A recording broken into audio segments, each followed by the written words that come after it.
Hi everyone, my name's Andrea Coomber and I have the great privilege of being the Howard League's Chief Executive. Welcome and thank you for joining us for this fifth Spotlight event today. Today we're going to be talking about criminal justice, particularly prison policy aspects of Tuesday's King's Speech. As you know, the King's Speech sets out the government's legislative programme for the coming year. And this year, under the heading of Keeping People Safe, 5 bills have been trailed. The Sentencing Bill, Criminal Justice Bill, Victims and Prisoners Bill, which we've already seen start going through the House, the Investigatory Powers Amendment Bill, and the Terrorism Protection of Premises Bill.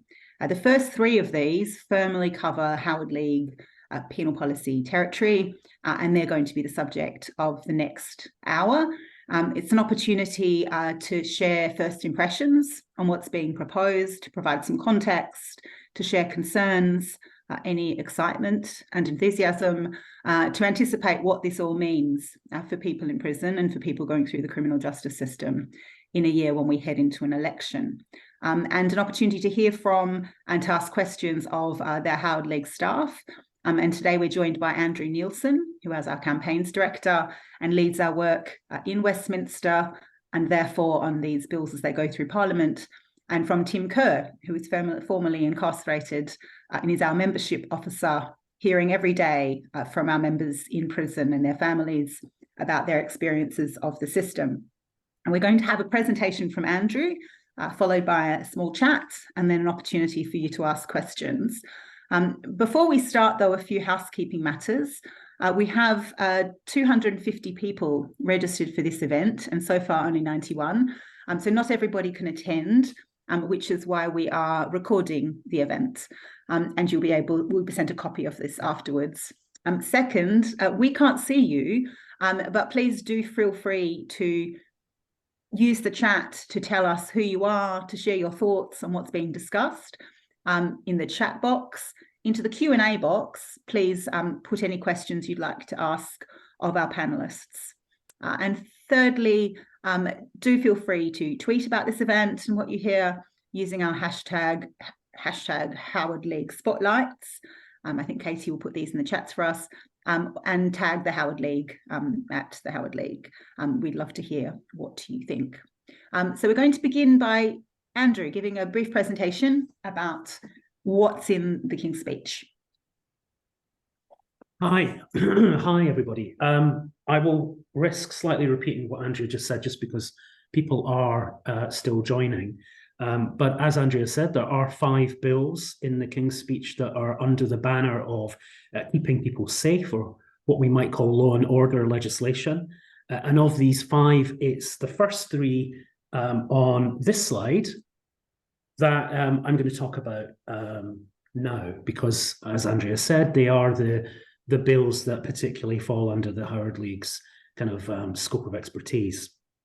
So I'll say something about each of these in turn, starting with the sentencing bill. So in the actual speech, the King simply said a bill will be brought forward to ensure tougher sentences for the most serious offenders and increase the confidence of victims. And on this slide, we have the key highlights of what is actually in the bill. So essentially, the government is looking to increase prison time for some very serious offences, while moving away from short prison sentences for less serious offences.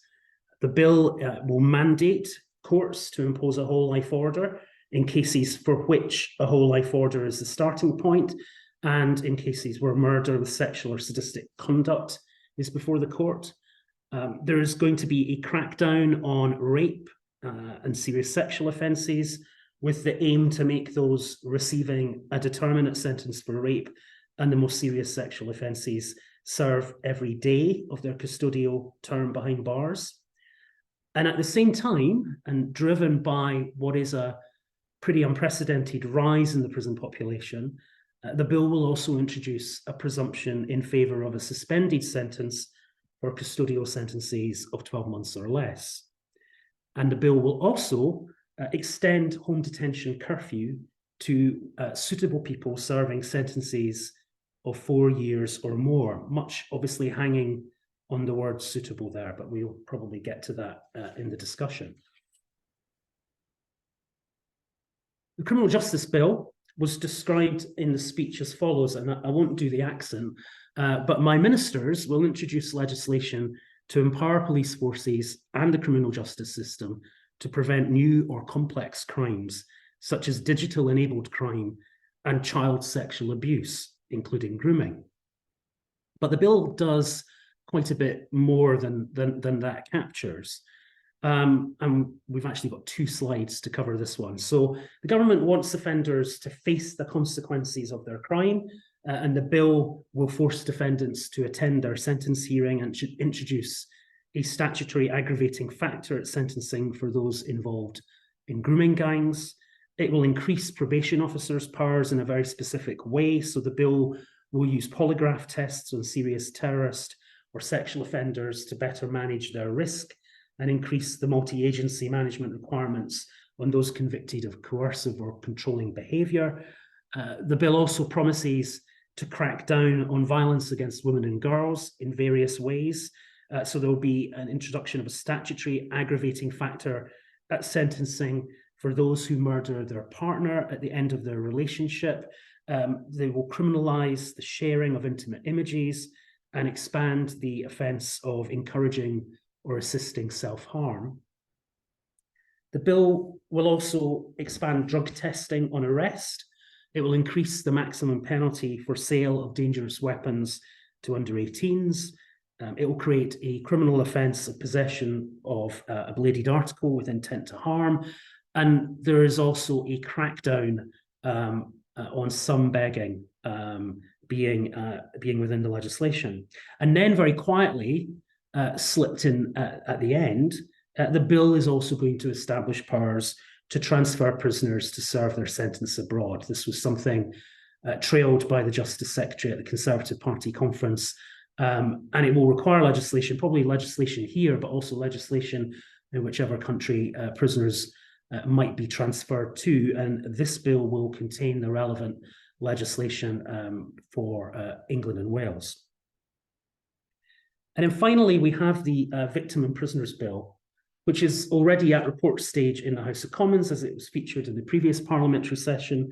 And there are measures for victims, and these include strengthening the Victims' Code, improving support services, and introducing more statutory guidance for domestic violence advisors. The bill also introduces an independent public advocate to work on behalf of victims of major incidents like Hillsborough, the Manchester Arena, or Grenfell.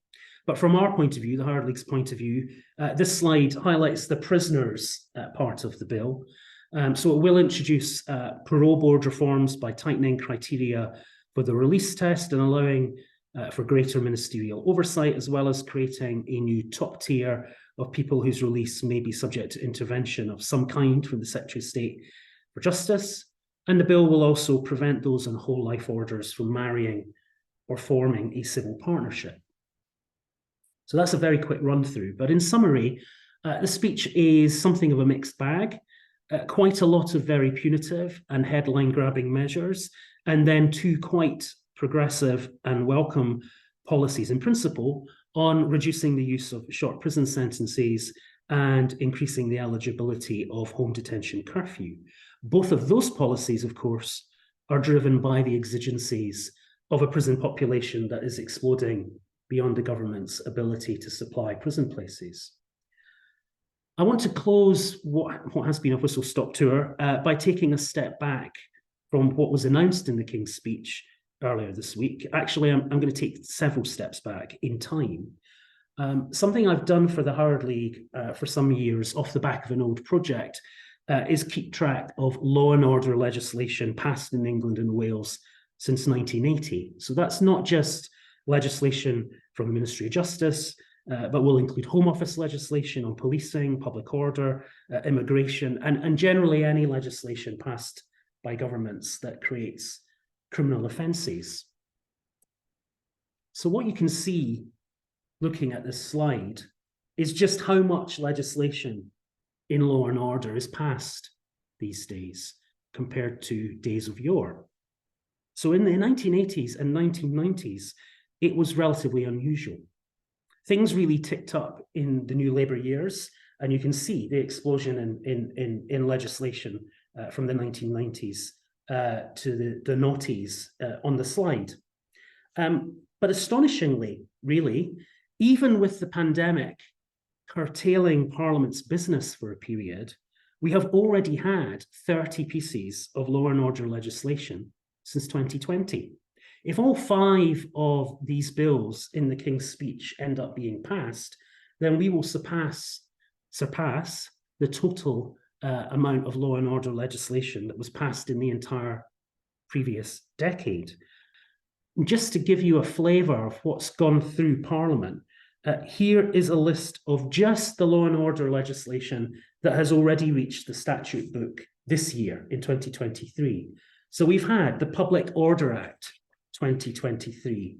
We've had the Shark Fins Act 2023. A colleague joked that we all remember the day when the Shark Fins Act was passed. We had the Offenders Day Release from Detention Act 2023. We've had the National Security Act 2023. We've had the Illegal Migration Act 2023. We've had the Northern Ireland Troubles, Legacy and Reconciliation Act 2023. The Animals Low Welfare Activities Abroad Act 2023. Protection from Sex-Based Harassment in Public Act 2023. The Firearms Act 2023, the Online Safety Act 2023, and the Economic Crime and Corporate Transparency Act 2023. Now, I'm not suggesting that all of that legislation, or some of that legislation rather, might not have been necessary in some way. But when you look at the slide, it really does show what I can only describe as hyperactivity in law and order legislation. And I'd argue that ultimately it is that hyperactivity in legislating that goes to the heart of why the prison population is threatening to run off the rails, and why we have just had this rather strange smorgasbord of measures in the King's Speech. Thank you. Thank you, Andrew, for that. I wonder if I could start, because Andrew has been at the Howard League for some time, including over a number of election cycles. I wonder, is this normal? Is this sort of legislative program, the punitive kind of, there's a fair bit of nasty policy wrapped up with some progressive policy here. Is that common to see that just before an election from a government? Not really. I mean, in the sense that I think that the progressive measures here are probably measures you wouldn't ordinarily see a government trying to pass just before an election, particularly a government which is behind in the polls.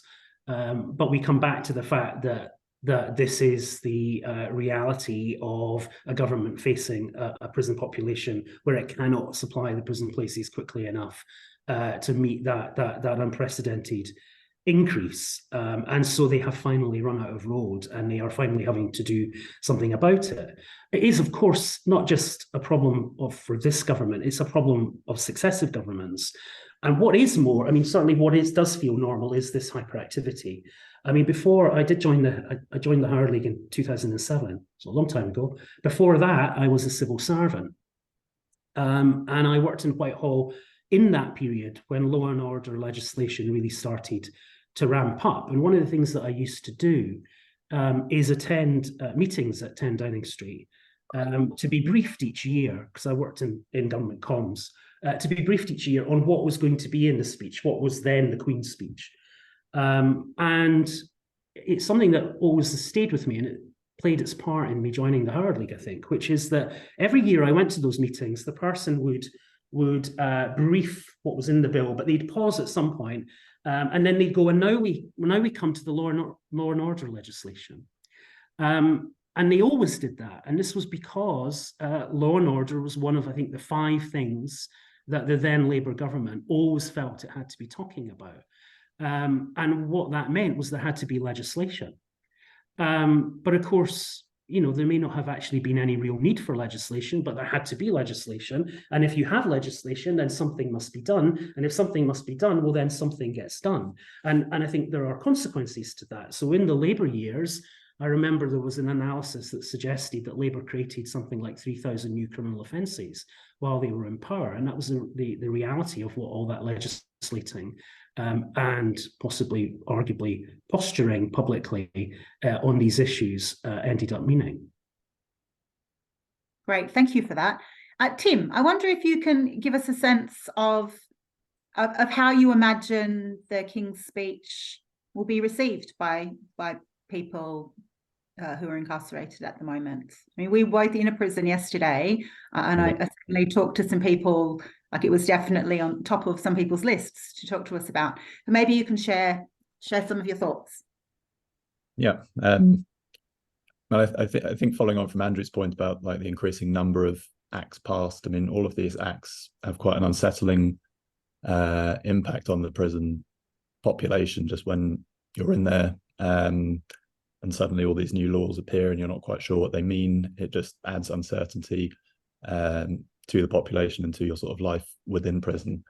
So I think broadly this King's speech with a smorgasbord of measures, as Andrew put it, will be quite unsettling because there's lots going on in there. I think particularly any changes to the parole board will have a real impact on anyone obviously needing to face a parole board at some point. So some of the life prisoners, IPP sentenced prisoners we saw yesterday are very concerned about changes to the parole board processes that are mentioned within this bill. Again, that just adds a real uncertainty to your sentence and kind of perpetually moves the goalposts. I think we all need a bit of certainty in life, and I think uncertainty is certainly something that really unsettles particular prisoners and leads to sort of downstream consequences for them as well. But I think there'd be some welcoming of the more progressive measures within this. I think a lot of prisoners realise that the short sentences are problematic for them in prison. It takes up a lot of staff time just processing new prisoners, new receptions, and being on a sort of prison wing, you want it to be more settled, and then you can get on with your sort of rehabilitation that might be occurring. So I think it would be perceived as like a mixed bag within prisons. Yeah, much as it is, I guess, on the outside. I mean, one thing that was interesting yesterday, and Tim and I were at a prison called Little Hay, which is out near Cambridge. That's terrible. Then I should know more detail where it is.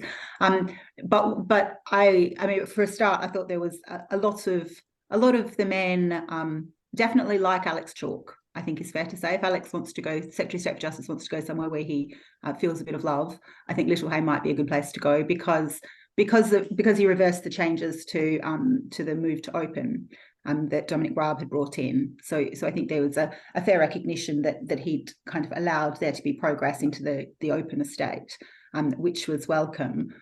But at the same time, there was that anxiety about what will it mean, like if you're a top tier offender. And some of the men we met yesterday possibly do fall into that category. Like, what does it mean that the parole board can say I should be released, and then the Secretary of State can somehow intervene? And we don't really know what that means, Andrew, do we yet? No, we don't. And I think that in itself is problematic, to say the least. Yeah, I mean, this is another hangover from when Dominic Raab was the Secretary of State, isn't it? It's something that he proposed. Yeah, I think we were hoping that it might disappear with Dominic Raab, but it didn't. Quite early on in his tenure, Alex Chalk used the phrase "a second pair of eyes" on parole board decisions, and that rather binds the hands of the MOJ. They need to come up with some workable and legal proposal to do that. But we're waiting on quite what that detail will be. I mean, there's a whole question as well over, I mean, the Victim in Prisons Bill is more advanced than the other legislation because it was from the previous session. It's got a report stage. We would expect it to go to the House of Lords probably in the new year. But I think it actually will go back in the queue compared to the sentencing bill, because that's the bill that has to pass. That is going to be the priority.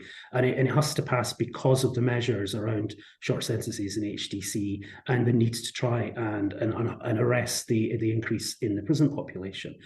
Which then brings you to the fact that, we are only just over a year away from an election. I say that it could be sooner. Events could take, all sorts of events could happen that eat into parliamentary time or could lead to an election being called. And so you do have to take the smorgasbord and put a pinch of salt over most of it, because it may not actually occur. And that includes the Victim and Prisoners Bill, which would be, if it ends up being a victim of that, I think it will be because the government decided to yoke prisoners into what was much waited for legislation on the victim side of things. And indeed, that's why many victims groups and advocates have not been happy with what is part 3 of the bill, the bit on parole and prisoners. I mean, I guess one of the things that that's quite interesting in here is this context, as you set out, is this context of overcrowding. I mean, how much of the King's speech do you think really will get to the heart of addressing overcrowding? I mean, the short sentences is great, and obviously we warmly welcome that. It is evidence-informed policy. We know that people on short sentences are more likely to reoffend and generally to struggle and get caught in cycles of crisis and crime in a way that people who are on community sentences or suspended sentences are less likely. So no doubt we welcome that. But that doesn't exactly deal with the overcrowding crisis, does it? Because it affects, 2 to 4% of the population. So which bits of this, and presumably if you then keep people convicted of sexual offences and make them serve all of their time, which I think is also problematic for other reasons, that's then expanding the number of people in prison. So which bits, Andrea, do you see actually address? I mean, obviously the shipping people abroad might be the most obvious example of mitigating the population crisis, but where do you see that coming into this King's speech? I mean, the prisoners abroad thing will not happen quickly. It doesn't, as I said, just need legislation here. It would probably need legislation in, say, Estonia, which is one of the countries that's been talked about. And even when it does happen, I can't really see it affecting more than a few hundred prisoners within the population to start with. I'd be very surprised if the MOJ finds itself in a position where it is shipping thousands of people abroad anytime soon, if ever. So, that is not something that I think is going to get to grips with the projected increase in the prison population. You mentioned short sentences. I mean, at the end of September, which is the last quarter we have kind of up-to-date figures on, I think there were just under 4,000 people on sentences of less than a year. So it's about 4 to 5% of the prison population on a given day. Over the course of a year, it will be more like a quarter of all people who come into custody. So it doesn't deal with the projected rise in the prison population, the daily prison population. What it does do is it reduces some of the churn. It reduces the number of people going into prison, which is positive. And that will have an impact on some of the most overcrowded prisons, which of course are local prisons. Where they're serving the courts, and that's precisely where people on short sentences will end up. And that's one of the reasons why it was originally proposed by the Ministry of Justice some years ago, when David Gauke was the Secretary of State and Rory Stewart was the Prisons Minister, and this has been dusted down now in this new legislation. I mean, it doesn't get, ultimately, I come back to what I was saying, that really why the prison population is increasing and is projected to continue to increase is to do with sentencing inflation. And the sentencing inflation comes from all this legislation. There are consequences to decades of 30-plus law and order bills, creating offences, lengthening sentences, lengthening prison time. And I suppose the absolute the ideal example of that is actually this proposal around rape, around people serving every day of their sentence in prison, because it is a populist measure. Lots of people, general members of the public, if you explained it to them just in broad terms, they'd probably nod. They'd be surprised, probably, that people didn't spend every day in prison of their sentence if they committed rape or serious sexual offences. But if you spent a bit more time with them and then explain, well, the reason that this might not be such a good idea is because this means that people will not serve any period under licensed supervision in the community. They will just be ejected into the ether with no preparation for life, returning to life in the community. Then I think they'd start to get quite worried, because the potential for actually people going on to reoffend, I think, in those circumstances is quite grave. Yeah. Tim, thoughts from, I mean, this is something again that came up yesterday a few times. Thoughts on that kind of proposal, like from I guess not the public's perspective, but people in prison perspective. Yeah, I think the presumption of short sentences being suspended, again, it's sort of in principle makes sense, but I think the reality might be that people are still remanded in custody, having been accused of a crime. So they may end up spending quite a period of time in prison anyway before being sentenced, because there are court backlogs. So while the sentence may eventually be suspended and they're released again, it doesn't actually necessarily reduce the prison population that much, and that churn is still happening. I mean, people being remanded into custody, probably the most unsettled prisoners, because they've been snatched from everyday life and put into prison sort of without warning, obviously. And so they're quite sort of demanding on prison resources to begin with, and have that sort of unsettling effect. So how that would be implemented is sort of remains to be seen. I think another measure in there was the expanded use of home detention curfew. So at the end of a sentence, currently, if you're serving a sentence of 4 years or less, you're entitled, or you're able to apply for home detention curfew. So you spend the last 6 months of your sentence at home. And that's, in this bill, being expanded to sentences of over 4 years. So there'll be lots of people in prison on quite long sentences, but could otherwise be released. That's this policy that's, again, been sort of floating around for at least 10 years. I think when I was in prison, every 6 months or so, a white paper would come out with this idea. Sends the prison room mill into overdrive. Everyone thinks they're getting released early, and then it kind of falls by the wayside. So be interesting to see if that is implemented. It would obviously be kind of a short-term measure on overcrowding. It would release a certain number of people now if it was implemented today, but obviously over time, it just kind of shifts the goalposts of that release date. Yeah, I mean, it's interesting that I think you're right, like it is that uncertainty for good and for bad. So yesterday, lots of men were asking me about the sort of release date times for people convicted of sexual offences, and like, does this mean is this going to apply to me? Am I going to have to serve every single day? I mean, most men, yes, they're indeterminate sentences, but there are a couple who weren't, who were wanting to know what it really meant for them. And that is something that we've taken advice from counsel on, to be able to share that information.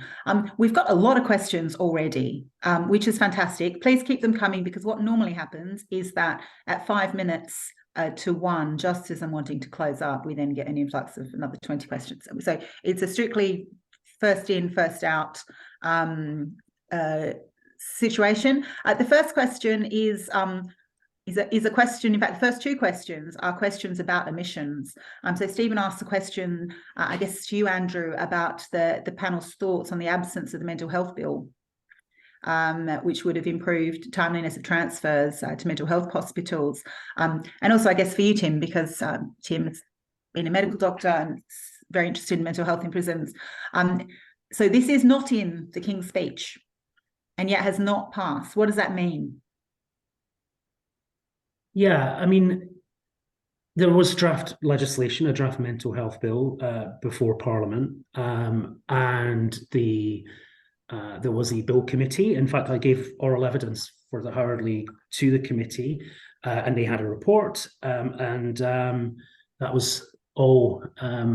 I think this time last year. And yeah, we were hoping, I think, particularly the mental health sector was hoping that this long-awaited reform of the Mental Health Act would be in the King's Speech. From our perspective, as you say, there were welcome clauses on a new statutory time limit for the transfer of people from prisons to hospitals, and also ending the use of prison and police stations as places of safety, and the use of remand for own protection where mental health was the reason.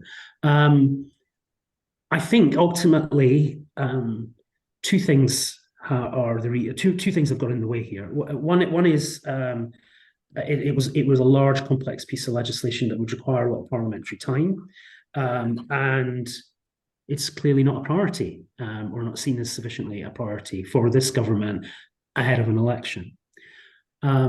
There is also some cost that comes to it, and I think this might also be one of the reasons why it remains shelved for now, because certainly when we were talking to the committee, the Bill Committee, about the proposals, we were welcoming them in principle, but saying you do need to have hospital beds to be able to transfer people from prison to, for example.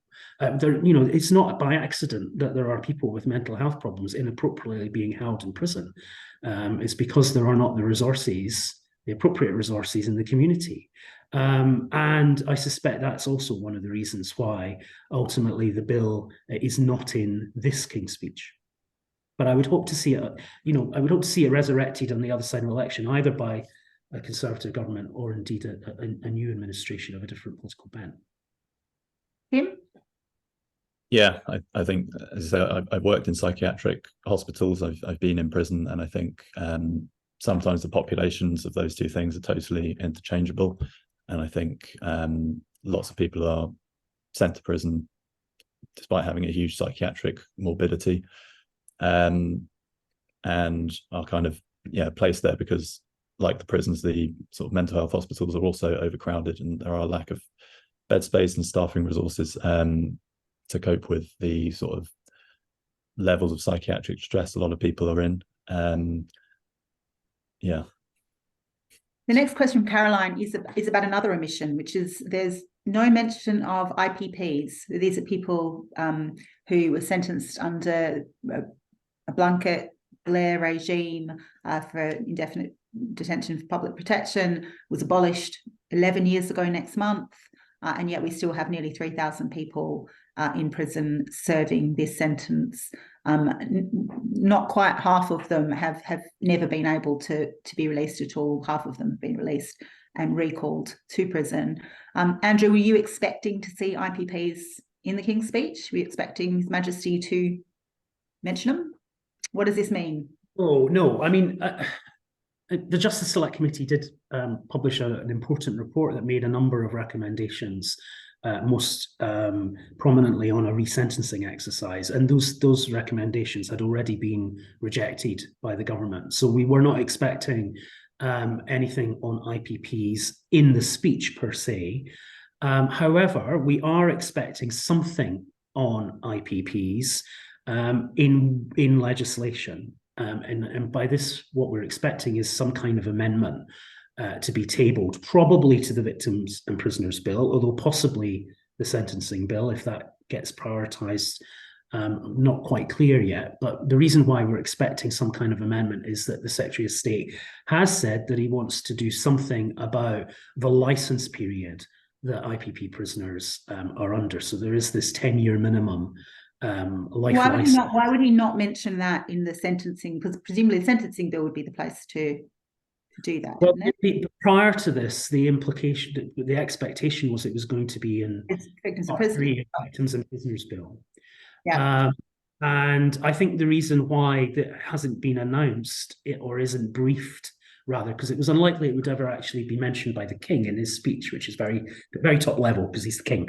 But, there is this briefing pack that comes with it. The reason why I don't think it's mentioned is because the precise reform that to this license that hasn't been agreed yet within government, I imagine. So I imagine there is a debate going on about if you're going to reduce the minimum period from 10 years, what should it look like? We previously tabled an amendment in the Police Crime Sentencing and Courts Bill, suggesting that a 2-year period would be appropriate. But will it be 2 years, 3 years, 5 years? I suspect that's the haggling that's going on behind the scenes. But at some point that will be resolved, and we will see an amendment put forward by the Ministry of Justice itself into legislation before Parliament. Yeah. That doesn't get to the grips with the fundamental problem that you talked about, which is the injustice of post-tariff IPPs still languishing in prison so many years after their actual sentence. Yeah, that's something the Howard League is looking to litigate in various ways. And it was definitely thrown. I mean, for me, made very alive yesterday. There was one man we met who had a 1-year IPP sentence, and he's been in prison for 19 years. It's a young boy. Just terrible. More questions. So we have a number of questions and comments about the prisoners abroad. Prisoners abroad, it makes it sound like you get to go on a holiday, but about the transfer of people abroad, what that would look like, all of the questions.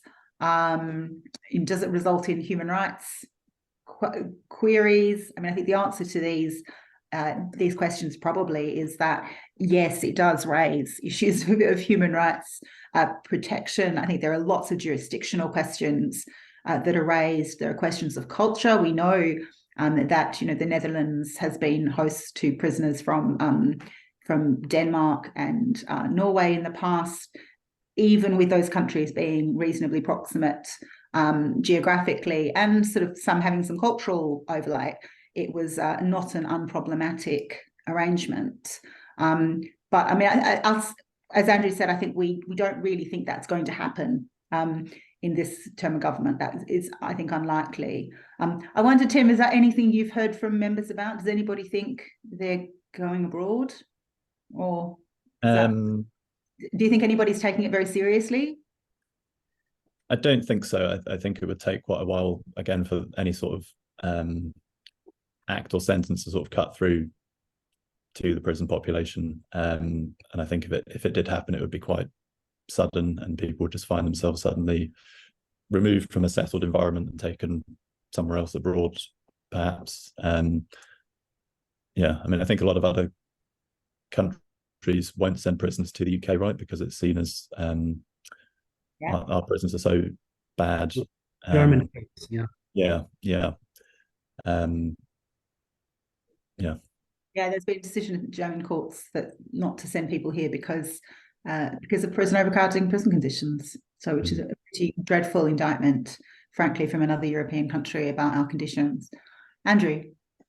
I think one of the questions was asking whose law the prisoners would be governed under.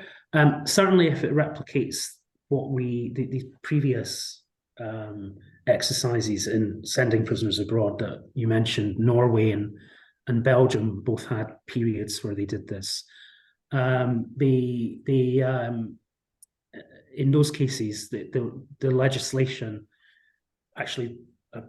The legislation that was concocted to allow this to happen specified that Norwegian law, for example, would be applicable within the prison, the Dutch prison, where people were being sent. So we would expect that would be the same case. And then there are just so many questions, which I imagine will come up when this bill goes before Parliament, as to the practicalities of how you manage not just things like family contact and visits, but the whole issue around inspection. Will the Chief Inspector of Prisons inspect these prisons abroad? Will there be an independent monitoring board, for Tallinn? How are we going to do this? If it's something that's of interest to you, there was a Law in Action about 3 weeks ago. Joshua Rosenberg interviewed Alison Liebling from Cambridge about the comparative experience on which this has been based. So it's worth digging up that Law in Action on Channel 4 from I think 3 weeks ago. It also has a really great section on joint enterprise which I would commend to all of you. More questions. We've got a lot here. So Vicky has asked a question about the progressive bits. Let's focus on the good bits of the bill. Could you tell us a little more about the two progressive measures mentioned? Will the people who would have got a short sentence now get home curfew? Okay, so that's intersecting the two. Andrew? Yeah, I mean they're separate. So I mean we don't actually know much yet. We need to see more policy detail, and indeed that might not even really fully come out in the legislation when it's published. The short sentences, we're talking about a suspended sentence instead. So there'll be some kind of court requirement, like a community sentence, that people will be asked to do. And if they comply with all that, then the custodial element doesn't apply. On HDC, this is about expanding the eligibility. So people at the moment, people who are sentenced to 4 years or more are not eligible for HDC, and now they will be. They won't all get HDC. I mean, I think I said in the presentation that the word suitable, a lot hangs on the word suitable. So I've seen something from our colleagues at Prison Reform Trust suggesting, 40,000 prisoners potentially will be eligible. But it might just benefit about a quarter of those prisoners. I think the other point to make, and the other reason why I'm slightly being vague on how this is going to work, is not so much on the HDC side, although that does have an implication for the probation service as well, but particularly on short sentences and instead suspending sentences, is the implication for the probation service, because a lot, more is going to be asked of the probation service. And in principle, we welcome that. We want to see at the Howard League, the probation service helping people to turn their lives around in the community rather than see them going into custody. But we have to face the reality of a probation service which is not in very good shape, which has been battered by multiple reorganizations and restructurings, and yet still isn't structured appropriately. And the Chief Inspector of Probation, the previous Chief Inspector of Prison, Justin Russell, in his final report said that probation isn't going to function in the way that we want to see it until it is more locally structured. Well, that is not the structure of the National Probation Service. And I don't want to go into all of the detail on that, but not only is it not structured appropriately, but then you've also got the question of, well, it's already actually itself an overcrowded service in terms of caseloads for officers, staff shortages. And so there is a big question mark on how the probation service can be empowered to deliver what the government wants it to do with previously short sentence prisoners, more people on HDC. I mean, the worry is that if that doesn't happen, then people will actually just be set up to fail. Yeah, I mean, that does cover off one of the questions that I was going to ask you about. Tim, do you have any comments about that? I mean, it obviously is moving some of the pressure down to probation, which, as Andrew said, is already horribly overstretched. Yeah, so I think the stats I think this policy is sort of based on is the fact that those that serve short prison sentences, so prison sentences under 12 months, are like approximately 50% likely to reoffend, whereas those that serve short community sentences of under 12 months are only 30% likely to reoffend. But presumably a judge is capable of offering one of those two sentences to those cohorts and sends the riskier people, the people that need more support, to prison, and that's why a year later they're more likely to reoffend. So clearly there's a number of people that need more intense support. Whether the probation service can now offer that support if this law is passed seems unlikely in its current state, so it would need to be backed up with like further measures. But as Andrew said, the probation service is incredibly stretched and barely functioning at the moment, so it seems problematic to then add in people that need more support into that already stretched system, and perhaps they're being set up to fail and then may end up in prison anyway. There's connected to this, one of our audiences asked a question about the impact of these measures on women in prison. I mean, women in prison are going to be more affected by the short sentences reform, which is fantastic. But again, we don't want them to be set up to fail if they then don't get that support in the community. So that's the kind of reservation in that respect. A number of people are asking, a couple of people are asking, is there anything encouraging in the King's speech about rehabilitation in prison? I think the answer for that is no. I don't see, I mean, unless I've missed some of the detail, Andrew, I don't see anything that gives me any reason to be optimistic about a greater focus on rehabilitation. Am I missing anything?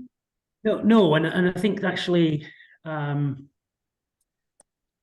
a very headline sense, quite a lot of the measures in legislation is actually about quelling hope in prison.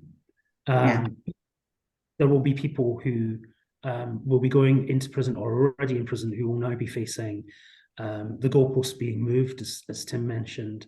If in some cases knowing that they're going to, they have no chance to get released early, which gives them no incentive actually to engage with rehabilitative services in prison. And again, I think this is one of the things that has just not been thought out about the proposal, for example, on rape. Again, a cohort of people that you think it's pretty important that you get them to engage with services while they're in prison, but you're removing one of the main incentives for them to do so. And as I say, I mean, I think that. Sorry, Andrew. And you're removing hope, which in itself, I would argue, is a criminogenic thing to do.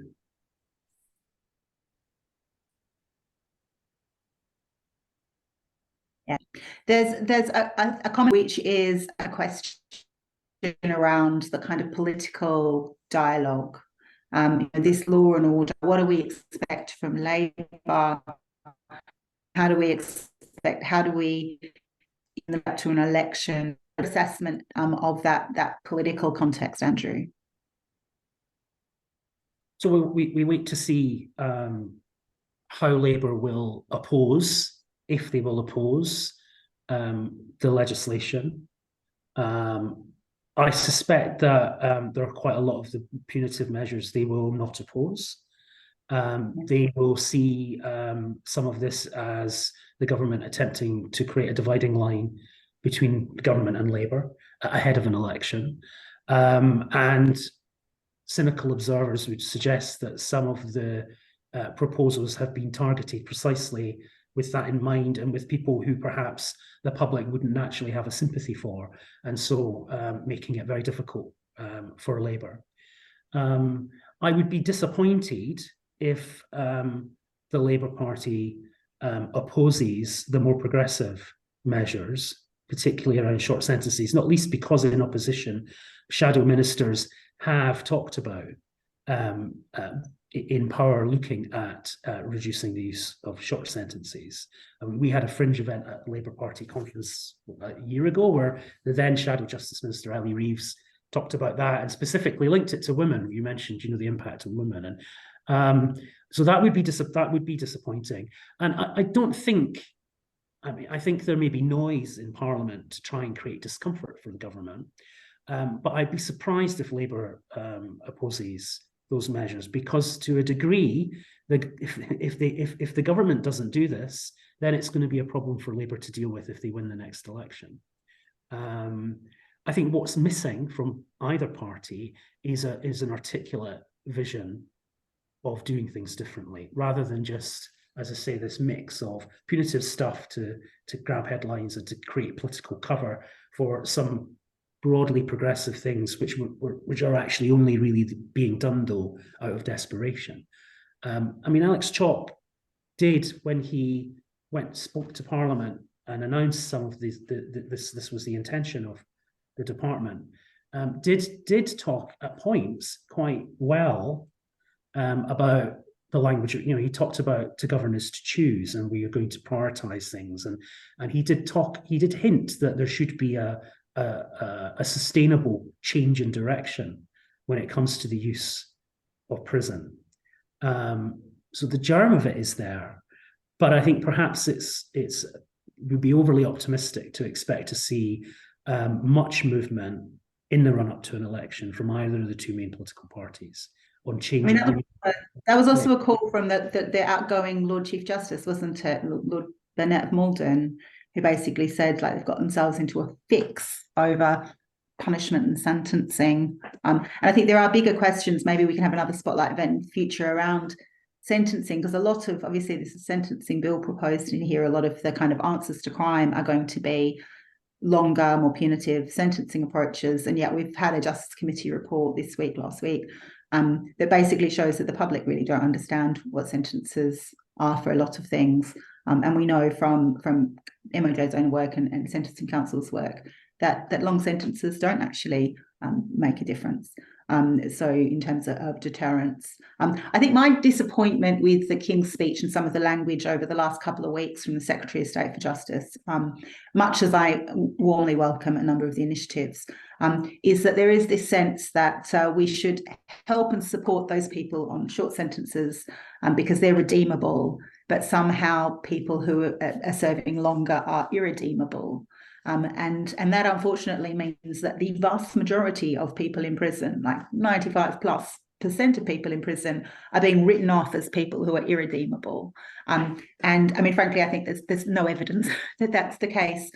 We have people who work here and friends and colleagues who would certainly fall into those categories of offences, top-tier offences even, where you would be written off by the kind of language. And I think that's what we at the Howard League will certainly be trying to combat, is that idea that there are only this tiny slither of people who can somehow be redeemed and everybody else should just be locked up for as long as they possibly can. And that's where we need to see if we can move the political discourse for both parties away from that kind of idea, because the rest of the Europe, most of the rest of the world gets away having safe societies with low levels of crime, with many fewer people in prison than we choose to put in our prisons. I wonder if we could come to you, Tim, for some final comments. Any thoughts? I'm afraid we've run out of time to answer all of these questions, but I'm grateful to all of you, and we will take them away and think about them. Tim, any thoughts? Yeah, I guess following on from what you were saying there, Andrea, I think some of the language is a bit troubling within this speech, and it seems a bit of a lurch to sort of less progressive measures, and dare I say populist measures to kind of gain support from a particular segment of the electorate, maybe. Certainly in some more conservative leaning publications, I've been reading more calls for like corporal punishment and things like that. And I think within this King's speech is now a call for more whole life terms, which ultimately means more people will sort of die in prison. It's not a good sort of direction to be going in. So yeah, that's maybe a worrying note to end on there. Andrew, final thoughts from you? Well, what does the following year, what does this King's speech, do you think, mean for your work plan next year? For the Howard League's work, which is something we're obviously discussing internally, how we respond to all of this and structure our resources around it. But what are your immediate thoughts on that in front of 100 other people? Well, I mean, clearly, what goes on in Parliament is going to be actually important. I mean, it has been important in recent times because we have had other legislation, but it wasn't that long ago we had no legislation. We had a very long time from about 2016 after the European referendum, and then all the way through COVID as well, where you had Parliament just absolutely eaten up with Brexit business and then the pandemic. And so that's why I was quite amazed when I compiled that list, that just how many law and order bills had managed to be passed as the noughties. Because, as I say, a lot of it is kind of off our radar because it's not necessarily Ministry of Justice piloted legislation. But what happens in Parliament is clearly going to be pretty important for us, and seeing how the detail shakes out on these things and trying to influence that as much as possible is something we're going to do. And then just in the longer term, back to Tim's point, I think something that still doesn't get talked enough about isn't just the fact that the prison population is projected to increase in the way that it is, but is that, as Tim said, more people will die in prison, more people will grow old in prison. The prison estate is going to look very, very strange and different in 5-10 years' time, I think. We're certainly getting lots of letters from people in prison who are in prison in their 60s. We had a man joined as a member a few months ago who's 88, 82, and people writing saying there are people in their prisons who are completely demented, don't remember what they're in there for, and physically incapable of moving around the prison. And we know we have prisons that have got kind of palliative care facilities because people are just so old and dying. I mean, I think this is a conversation that really needs to be had about how we treat people, even people who've committed serious offences, when they get to older age. I'm afraid we've run out of time. I have to go and have an argument on Channel 4 News tonight about the rollout of parva spray, which is a chemical incapacitant, with the chair of the Prison Officers Association. So if any of you are interested in parva spray being rolled out into the children and young people's estate, watch Channel 4 News tonight. My huge thanks to Tim and to Andrew, and to our team behind the scenes, for having this discussion. Nobody else can clap, but I'm going to clap you. Thank you both very, very much. If you're not already a member of the Howard League, please do join. Katie's put into the chat the membership form, the membership link, or share it with anybody. And we'll be having more Spotlight events coming up. We have a lecture by Andrea, the outgoing president of the Prison Governors Association, for our members later this month. So we'll be contacting members about that, I think today or tomorrow. And we hope to see you at something again soon. Take care. Thank you both. Thank you. Bye-bye.